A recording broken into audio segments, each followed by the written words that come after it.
In this episode of Travelogue, we head to the ancient Wall Street of China, the old banking capital, Pingyao, an entire city enclosed by walls, ensnared in time, together with two nearby temples.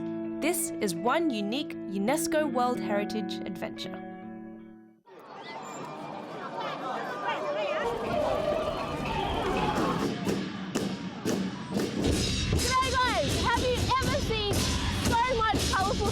In your life, because I certainly haven't.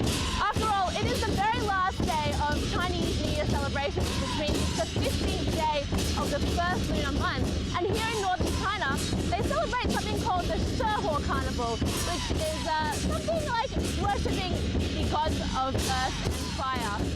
So I guess they say that Chinese New Year can't start off without a bang. So this is it. Come join me. My name's Zhui, and you're watching me here in Pingyao.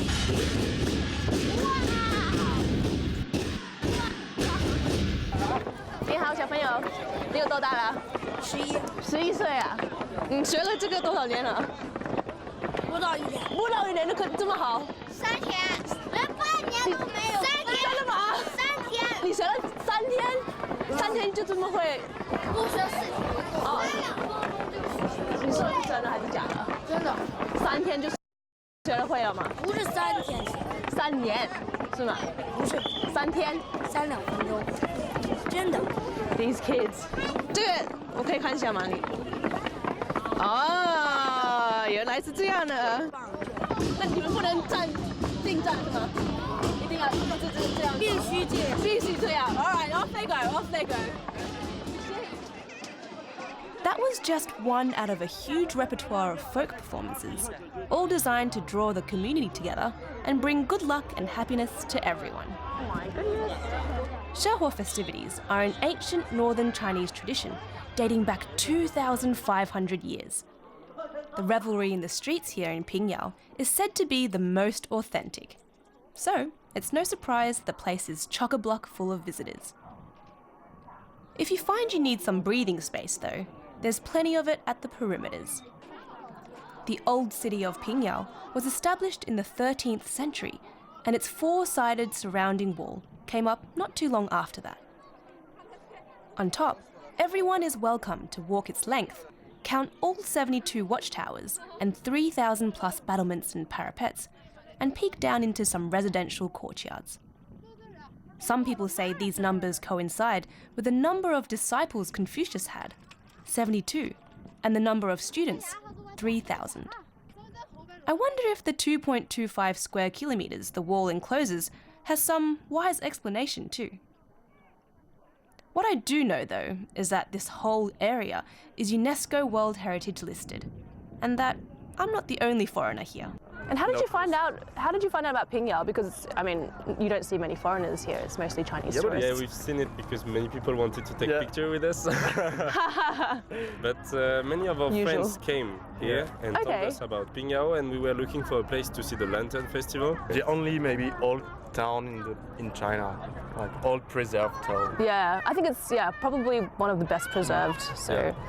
Yeah. And the walls are great, but unfortunately it's being renewed over there, so we can't go through. Oh, okay. So they're doing a little bit of restoration work. Yeah. But I think it captures, a lot of the old sense of living here from hundreds of years ago. Yeah. The Yonghwa folk activities aren't the only highlights today. The 15th day of the first lunar month means it's Lantern Festival, a pretty big deal in China. But I promise that'll become more obvious later, when night falls. Pingyao, with its 5A national tourism rating, is already a popular destination. But today, it truly is the place to be.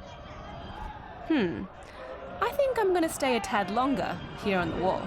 It's really all about fun and frivolity here today, isn't it? There are just hordes and hordes of people everywhere you go in Pingyao, because I guess the celebrations aren't just concentrated in one place. It's like this big fair.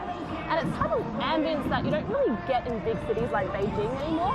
You've got to come out here where, the folk culture is a little bit stronger. And really, they've been going non-stop for 15 days, whereas in Beijing, you're back to work on the 8th day, really. But yeah, this is like the last hurrah, the Lantern Festival. The last hurrah before going back to work and, yeah, you know, the reality of life. But hey, spring's here, so it's all good. So this Pingyao city wall is 12 meters high and it was built in 1370. And it's just incredible how it's managed to remain so intact after all these years. But what I find almost more incredible is that how it's, you know, acted like a treasure chest, keeping its contents just so well preserved, almost like a time capsule. So you can come up here and do a 6-kilometer lap around it for some exercise. And in the meantime, you can check out the contrast between old and new. It's pretty awesome.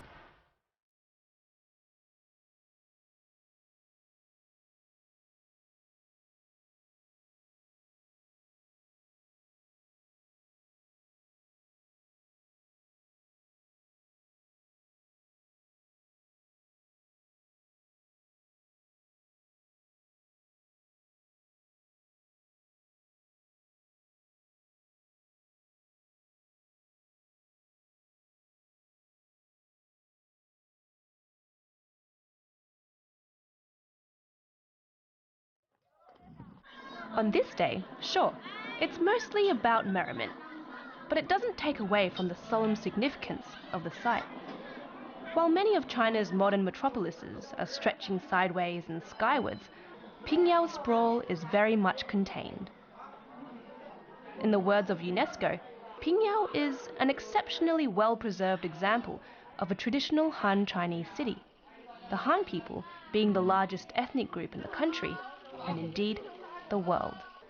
It's a living museum of architectural styles and town planning that evolved over 5 centuries during imperial times, then was frozen for several centuries more. Yet, its arteries pulsate with life, and on a night like this, it's not only alive, it's alight. Remember how I promised you that after nightfall, Lantern Festival would be obvious? Well, Calling this the Lantern Festival is pretty deceiving, right? Especially nowadays. You know, I thought a lantern was kind of this red dangly thing that you hang in front of Chinese restaurants, but this is something else altogether. These, I guess, artworks, you could say that this is an art exhibition with contemporary and traditional themes, and yeah, I mean, it's pretty cool to walk around with the locals and, you know, with the full moon and the smell of smoke from the fireworks clogging my nostrils. I'd say this is a pretty good end to the start of my new year. the roots of Lantern Festival can be traced back to more than 2,000 years. Originally, children would carry simple paper lanterns. Only the emperor and nobles would have large, lavish ones. These days, the lanterns are extra large and extra lavish, but they still symbolise the same things they have done for a long while: good fortune, letting go of the past year, and embracing the new.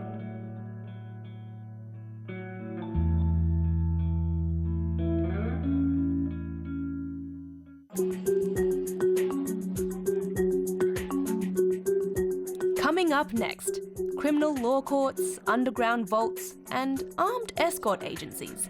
This was Pingyao at its height.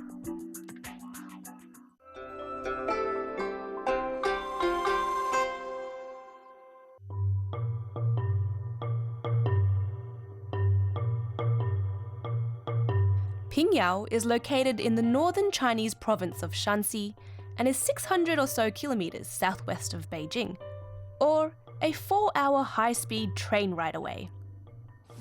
And check out my room, guys. It's a pretty sweet place to stay, hey?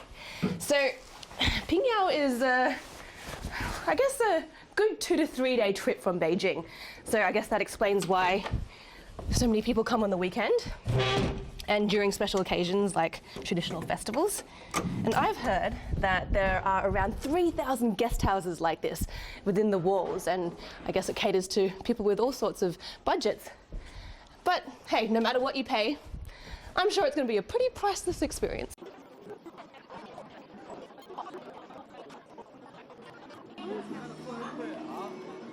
The old city is just waking up, with a little bit of a hazy hangover after partying all day yesterday. Soon enough, it's back to business as usual, with people setting up shop to serve the steady stream of sightseers. I don't quite know which century it is right now, but I do know that I like snacks, especially ones sold by little old men on street corners. 里面是什么东西？好吃吗？甜的。谢谢。 I find it astounding how Pingyao's age-old narrative has endured for generations and somehow eluded gentrification too. It's a living, breathing neighbourhood of around 50,000 ordinary people, residing in the midst of architectural magnificence. These days, Pingyao receives something like 1.5 million visitors a year, drawn to its olden-day charms that are so hard to find elsewhere now. In fact, the Global Heritage Fund puts the number of intact ancient cities like Pingyao at fewer than 10 in all of Asia. And, I dare say, despite the commercialism that comes with tourism, Pingyao perhaps remains the most authentic. Perhaps. Ha! Check it out, they even have reenactments of Imperial China. Well, they do look pretty official, so hopefully they're headed the same way I am, which is to the government. Whoa! To the government's office. Guess I'm going to follow them because, after all, I'm wearing the same colour, and I'm pretty camouflaged.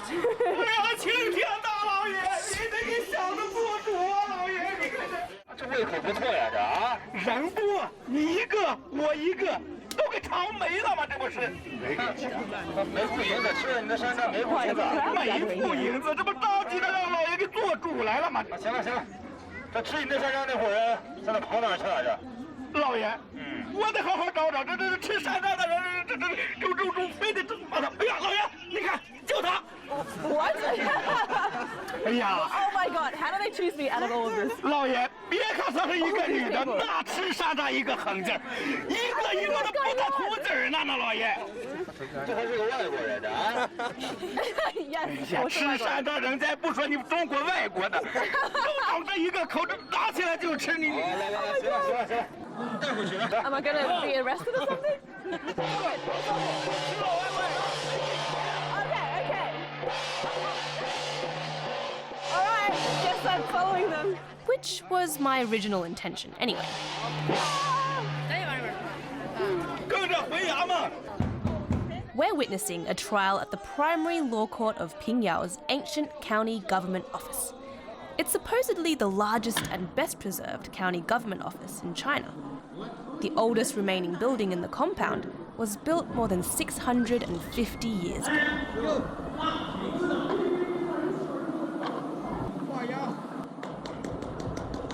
Out here, from 9 every morning, magistrates handled official affairs and criminal cases. But I'm sure they were much less entertaining than this one.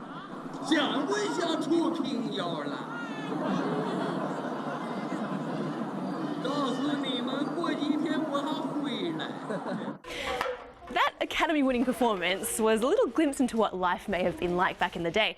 So it was a story of a meat vendor who accused an official of stealing his money, but they needed the proof that the money that was found in the official actually belonged to the meat vendor.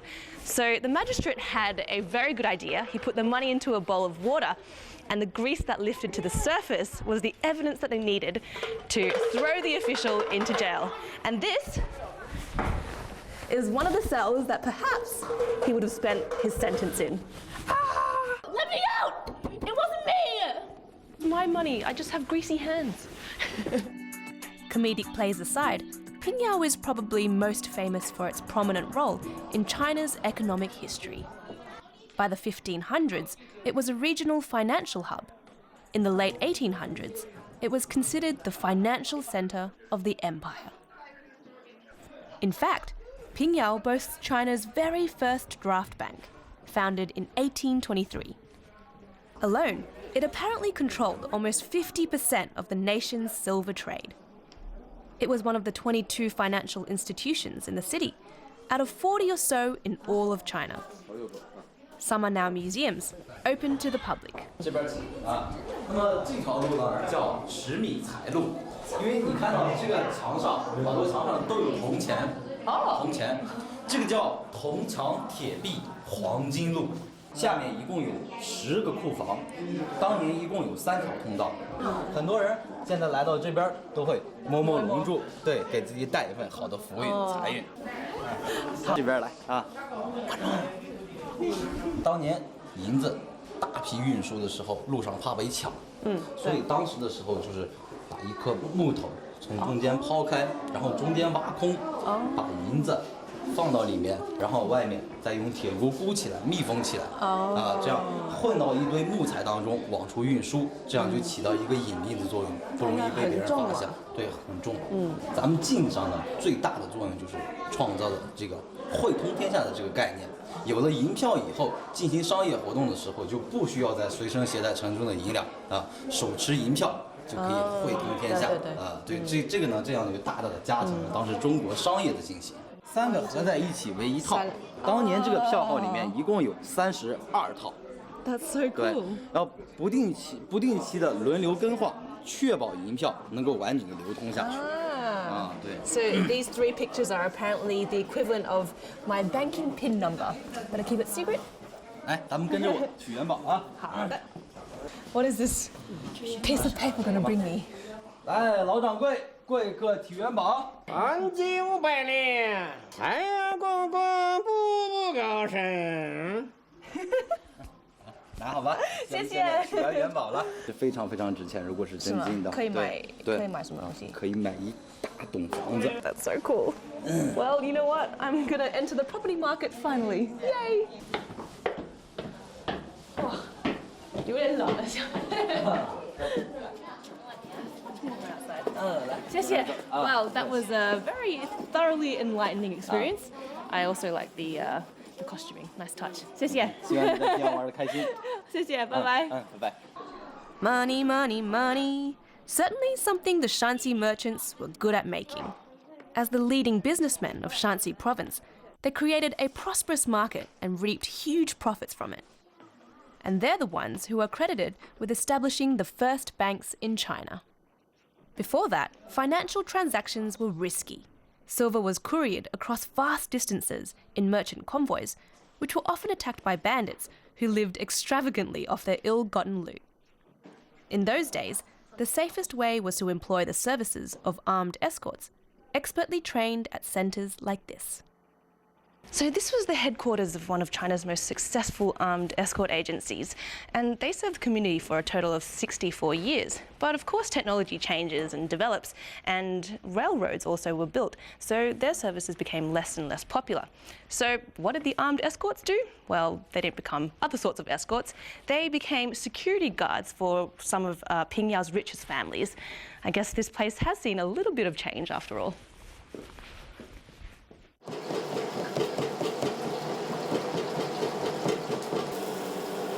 I wonder if Pingyao people ate noodles like this back then, too. Shanxi is well known for its noodle selection, and I figure it's time to refuel. So I pop into one of the hundreds of eateries within the walls. Put a little bit of local vinegar onto it. Give it a bit of a punch. Yeah, that is delicious. A bit of a punch, a bit of a kick, and then it's back to exploring the rest of Pingyao.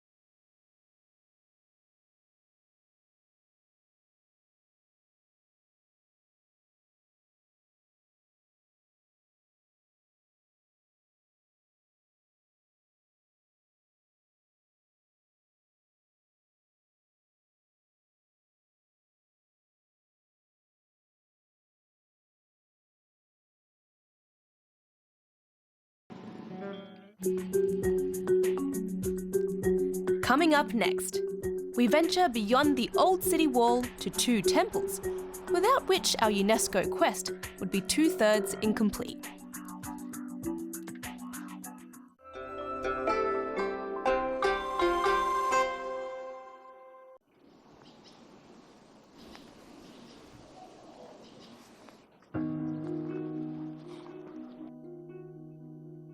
This is Yonghwa Temple, about 12 kilometers from the northeast corner of Pingyao city wall.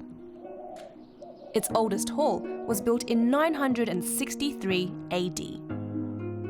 It's China's one and only surviving building, dating from the rather brief Northern Han Dynasty, which lasted just 28 years. The Wanfo-Tian, or 10,000 Buddha Hall, is also one of China's oldest wooden buildings. It sports quite feasibly the most elaborate timber brackets in any temple I've visited. And believe me, I've been to quite a few with Travelogue. Little more is known about the temple's history, other than that it was renovated twice in the course of a millennium.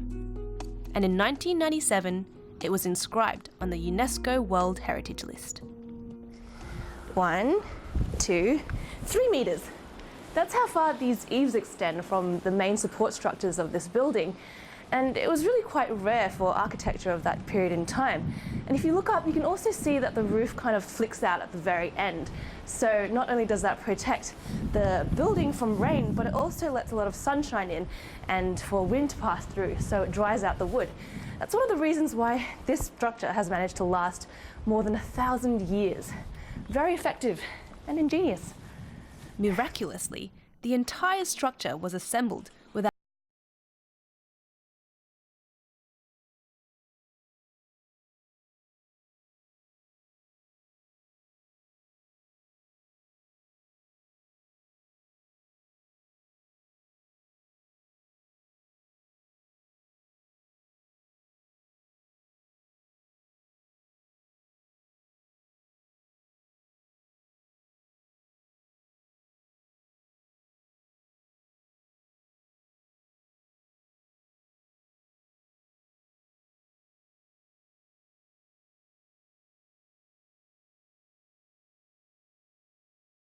such vivid facial expressions with just clay and straw. I guess I'm going to have to take a long-lasting look at these sculptures because I guess nothing lasts forever.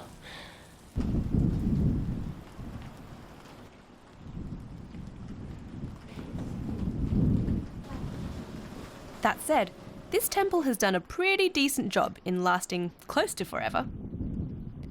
Especially considering the Northern Han Dynasty existed at the time of the 5 dynasties and 10 kingdoms, a period of violent political upheaval.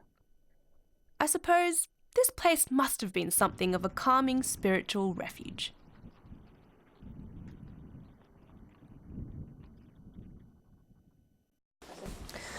I noticed something a little unusual in there about one of the effigies. She had large earlobes, which actually is really common because it symbolizes good luck in Chinese culture. But she also had these pigtails, which I've never seen before in a temple. Doesn't matter, she still made it onto the UNESCO list. And yet, we're still not done here with the World Heritage sites. There's one more stop, another temple, in the opposite direction, about 6 kilometers from the southwest corner of Pingyao's city wall. This is Chongling Temple, the so-called third treasure of Pingyao. Established in the 6th century, this sacred compound is noted for its multi-hued compendium of more than 2,000 sculptures, 4/5 of which still exist.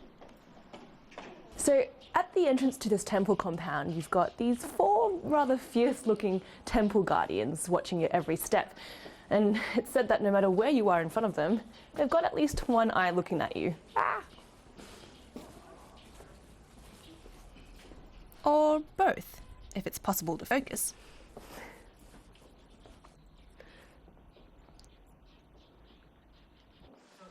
The name Shuanglin literally means double forest, and it was inspired by the story of Sakyamuni, the founder of Buddhism, entering nirvana under 2 trees.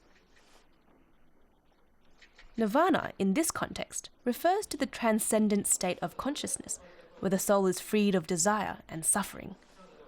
Basically a state which I am far, far from, since I want to keep exploring, even though I'm cold. The temple compound comprises 10 halls. They're packed with Buddhist statues, considered amongst the finest examples of Chinese coloured sculpture. So this is Qianshou Guanyin, or the thousand-armed goddess of mercy, and she's the iconic statue in Chongling Temple. And it's rather astonishing, I think, to me, how fine she's looking after all these years. It's almost more than I can handle.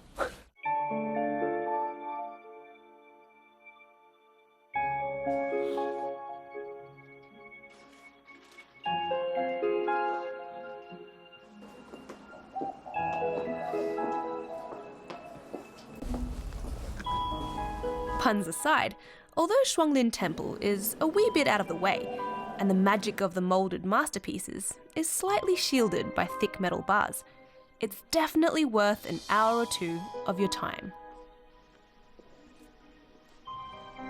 Each sculpture is so perfectly proportioned, so lifelike in its countenance, its posture, the folds in the skin, in the clothes, all the teeniest, tiniest elements. It's almost as if they were alive once, but immobilized with a spell, trapping them in time. Statues of common people are actually really uncommon in temples, but at Chongling you can find them peppered around the place, and they're actually of ordinary people who donated money to the construction of this temple. But here in front of me there's a life-size effigy of someone called Mr. Niu. So he and his wife provided water to the construction workers, and these good deeds earned him a place here, immortalized in front of these higher beings. I'd say that's pretty great honor, isn't it?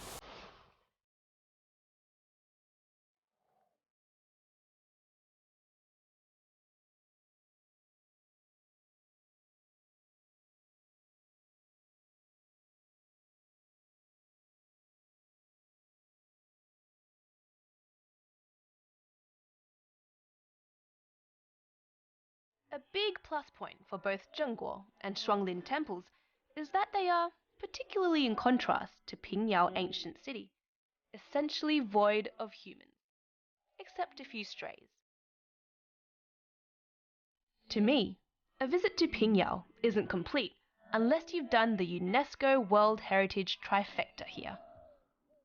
That, and being awed by the sheer age of these sites, as well as how little they've surrendered to the over-restoration and over-commercialization that often undermines the historical and cultural value of such places. Pingyao, it's been a pleasure. Well, it's another evening and another full moon and another new year here in Pingyao. And I really do wonder what the future is going to bring to this place. I know that change is inevitable, but here in Pingyao it's always taken a long time, I think, and that's the allure of it. And Pingyao is such an important part of Chinese history and culture. And I feel very glad that I've been here, you know, to the UNESCO listed ancient city, to the temples and the villages beyond the city walls. And yeah, I've been part of this glorious past. So I can go back to Beijing, get on that high-speed train line and go back to the silver skyscrapers and neon lights of the city and feel really content about that all. My name's Zui and you've been watching Travelogue.